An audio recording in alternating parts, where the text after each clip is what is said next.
Welcome friends, स्वागत है आपका कुलदीप सर यूट्यूब चैनल में। और आज हमारा टॉपिक है ब्लड का पार्ट 3।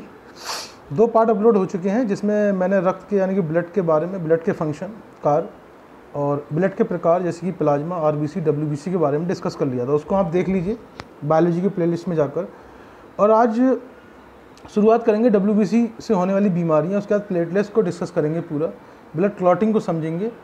नेक्स्ट वीडियो में हम हार्ट का कैसा उसकी संरचना होती है, वेन्स कैसे काम करती हैं, आर्टरीज कैसे काम करती हैं, कितने वॉल्व होते हैं, ओपन सर्कुलेटरी सिस्टम क्या होता है, क्लोज सर्कुलेटरी सिस्टम क्या होता है, ठीक है, और हार्ट कैसे काम करता है, इस सब के बारे में डिस्कस करेंगे। तो दोस्तों, अगर वीडियो अच्छी लगे तो सब्सक्राइब कीजिए, चैनल को सब्सक्राइब कीजिए, लाइक कीजिए। तो आगे बढ़ते हैं, आइए देखते हैं हम। देखिए, डब्ल्यूबीसी की बीमारियों में हमसे कह रहा है कि डब्ल्यूबीसी की जो संख्या है अगर वो ज़्यादा हो जाती है तो ब्लड कैंसर हो जाता है, जिसे हम ल्यूकेमिया कहते हैं, ठीक है। अब इसमें क्या होता है, खून का थक्का बनना शुरू हो जाता है। डब्ल्यूबीसी की संख्या कम होने पर ल्यूकोपीनिया हो जाता है, जिससे प्रतिरोधक क्षमता कमज़ोर हो जाती है, यानी कि इम्यून सिस्टम कमज़ोर हो जाता है। देखिए डब्ल्यूबीसी, अब देखिए ये एक्स लिखा है ना, एक्चुअली ये एड्स लिखा हुआ है, क्योंकि आपने देखा होगा एड्स भी हमारा क्या करता है, इम्यून सिस्टम को कम करता है। तो एड्स में डब्ल्यूबीसी कम हो जाती है, यानी कि इम्यून सिस्टम को ये कम करने का काम करता है। अब देखिए, एड्स में डब्ल्यूबीसी की संख्या कम हो जाती है। एड्स में एचआईवी वायरस काम करता है। इसकी फुल फॉर्म होती है ह्यूमन इम्यूनो डिफिशियंसी वायरस। वो डिफिशियंसी छूट गया दोस्तों, ह्यूमन इम्यूनो डिफिशियंसी वायरस, ठीक है, याद रखेंगे। यानी कि जो एचआईवी वायरस है वो, देखिए मैंने आपको बताया था जो डब्ल्यूबीसी होते हैं उसके कई टाइप होते हैं। जैसे मैंने आपको एक लिम्फोसाइट्स पढ़ाया था।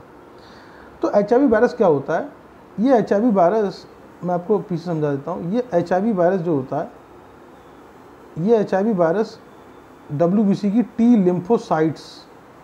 लिम्फोसाइट सेल पर अटैक करता है, ठीक है। देखिए ये रेट्रो, अब जो एड्स होता है वो रेट्रो आपसे पूछ लेगा एड्स कौन सी फैमिली का मेंबर है। या एचआईवी जो है वायरस, वो रेट्रो फैमिली का मेंबर है।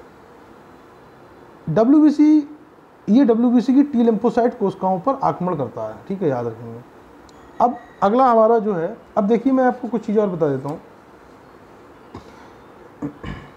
जैसे एड्स वगैरह में क्या होता है, वेट लॉस हो जाता है, भूख जो है कम लगती है, हाई फीवर हो जाता है, ठीक है, पेट के निचले हिस्से में दर्द वगैरह होता है। अब देखिए एक क्वेश्चन पूछता है कि जो एचआईवी होता है उसका टेस्ट किसके द्वारा किया जाता है। तो एक एलिसा टेस्ट होता है, जिसे हम एंजाइम लिंक्ड इम्यूनो सॉर्बेंट एसे टेस्ट बोलते हैं, ठीक है।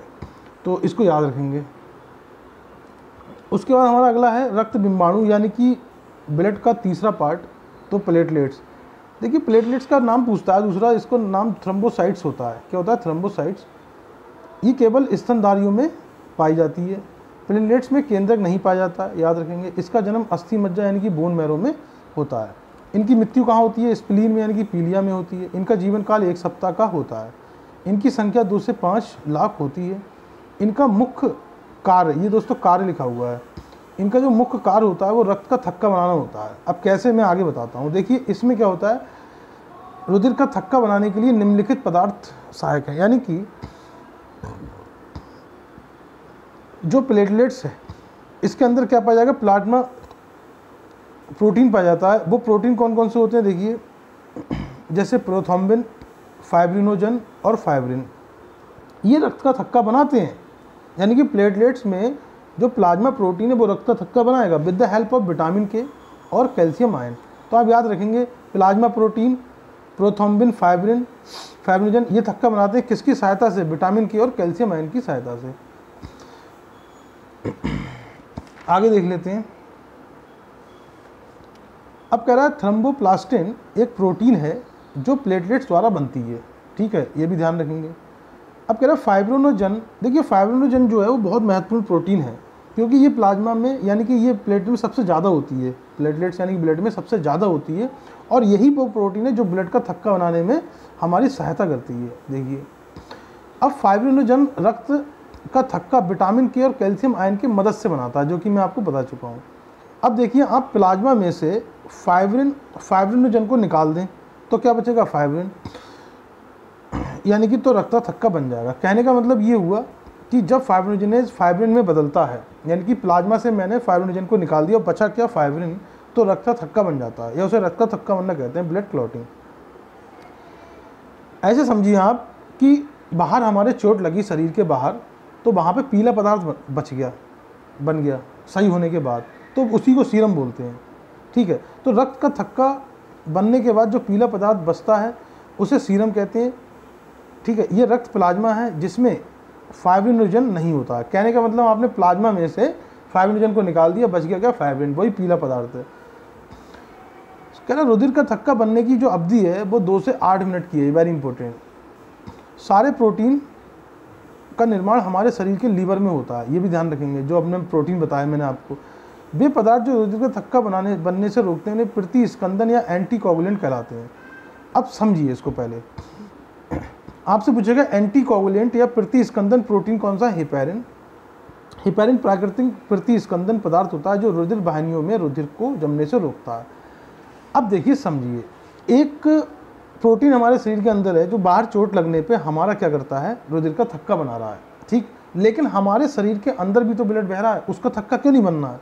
मतलब रुधिर वाहिनियों में रुधिर बहता है, आपको पता है, वेन्स और आर्टरीज में, क्योंकि हमारे शरीर के अंदर एक नेचुरल एंटीकोगुलेंट यानी कि एक प्रतिस्कंदन प्रोटीन पाया जाता है, इसका नाम है हेपेरिन।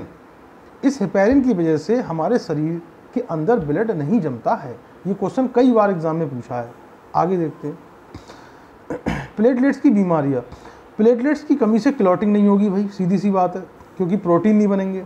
प्लेटलेट ज़्यादा होने पर थ्रोम्बोप्लास्टिस हो जाता है, इसको याद रखेंगे। इसका मतलब है शरीर के अंदर ही क्लॉटिंग हो जाएगी। अब तीसरा होता है, इसमें क्या होता है, हीमोफीलिया भी हो जाता है। हीमोफीलिया क्या होता है, देखिए हीमोफीलिया एक आनुवंशिक बीमारी है, अच्छा हेरिडिटरी डिसीज, एक पीढ़ी से दूसरी पीढ़ी में स्थानांतरित होने वाली बीमारी है ये। इस बीमारी में प्लेटलेट्स बनना बंद हो जाती है या कम हो जाती है। अब देखिए इस बीमारी में क्या होगा, अगर जब भी चोट लगेगी ना तो खून बहता रहेगा, खून जो है वो जमेगा ही नहीं। ठीक है, और सबसे बड़ी बात ये क्या है, हेरिडिटी यानी आनुवंशिक, यानी कि अगर आनुवंशिक से मिल गई तो ये प्रॉब्लम करेगी हमेशा। अब एक चीज़ और रखेंगे, देखिए डेंगू का नाम सुना होगा आपने, डेंगू और मलेरिया ये भी क्या करते हैं, प्लेटलेट्स को कम कर देते हैं। ठीक है, अब डेंगू क्या है, देखिए ये हड्डी तोड़ बुखार होता है। अगर इसका पैथोजन आपसे पूछे, रोगजनक कौन फैलाता है, ठीक है, तो कौन है, ये किसके द्वारा होता है, आर्बो वायरस के द्वारा होता है। और आपसे बोले इसका वाहक कौन है, तो एडिस इजिप्टी होता है। अगर आपसे पूछे कि मलेरिया का पैथोजन कौन है, यानी कि रोगजनक, तो वो प्रोटोजोआ या प्लाज्मोडियम से होता है। और इसका जो बैक्टीरिया इनकी वाहक होता है वो मादा एनाफिलीज होता है। देखिए डेंगू और मलेरिया में प्लेटलेट्स की संख्या कम हो जाती है, इसको याद रखेंगे। तो आज का सेशन यही ख़त्म होता है। अब दोस्तों अगर वीडियो अच्छा लगा हो तो आप इसको शेयर कीजिए, चैनल को सब्सक्राइब कीजिए और बेल आइकन को जरूर दबाइए। ठीक है, और मैं आशा करता हूँ कि आपको ये सब समझ में आ रहा होगा। और आगे के वीडियो में हम देखेंगे हार्ट। ठीक है, उसमें जितनी भी चीज़ें हैं, फंक्शन उसके कैसे, कौन कौन से पार्ट्स होते हैं, ठीक है, और कैसे ब्लड जाता है, कौन कौन से बाल्व होते हैं, सबसे बड़ी धमनी क्या है, ये सब पढ़ेंगे जो एग्ज़ाम में क्वेश्चन आते हैं। फिर हम पढ़ेंगे RH फैक्टर के बारे में, ब्लड ग्रुप के बारे में। तब तक के लिए दोस्तों धन्यवाद।